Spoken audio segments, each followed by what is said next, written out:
If you're going to call Iranians terrorists, if they right now had an open concentration camp where they were mass killing their own people, we would all be saying this is ridiculous. So it's rich to me that people are concerned about Iran having nukes. What I'm concerned about Israel, who won't even admit that they have nukes, having nukes, while at the same time they are executing a genocide and a Holocaust in Gaza that the world is watching. So who's the bigger terrorist is the question today.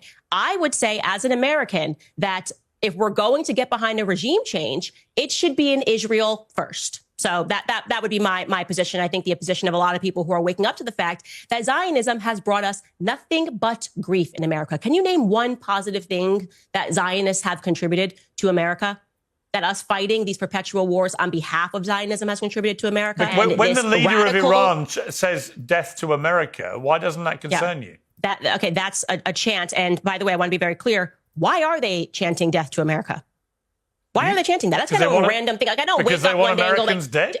But why do they want... Why are they specifically chanting as opposed to saying, I don't know, death to China or death to Russia? What is it specifically about America? Well, they say death to America, death to Israel, death to the United Kingdom, actually. Oh, okay. Death to pretty much anyone that wants to stand up to them. Could have had something to do with our actions in the Middle East is why I'm saying that we need a change in foreign policy. It maybe has something to do with just like killing 1 million Iraqi civilians, because Bibi Netanyahu got on a congressional stage and said there are weapons of mass destruction, and we took that to the bank and there actually were no weapons of mass destruction, so we just killed 1 million. It could have something, I could be crazy, it could have something to do with our actions in the Middle East. The fact that we have 2,000 troops stationed in Syria right now under the guise of saying that we're fighting ISIS, while at the same time we know that Bibi Netanyahu funded the al-Qaeda adjacent front because he wanted to overthrow Syria. And they, again, expand their borders, immediately take on territory and sell us absolute nonsense. As you know, I oppose what the Israeli government is doing now in Gaza. I oppose the expansion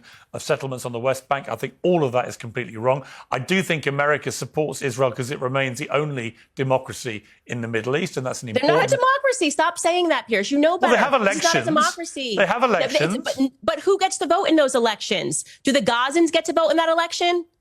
Well, the Israelis get to vote in Israel, obviously. Okay, so you're basically saying America had a democracy, we had Israel laws ceded that said Black Americans couldn't, Black Americans Israel couldn't moved vote. out. Yeah, I'd want my kids to go to jail before they fought for Israel. I'll say that honestly. Okay, I would. I have 3 sons, and I'm going to be honest with you, Pierce. I'm glad you told me that consequence. I'd take that consequence any day to them being sent back over in a coffin because they died for Israel.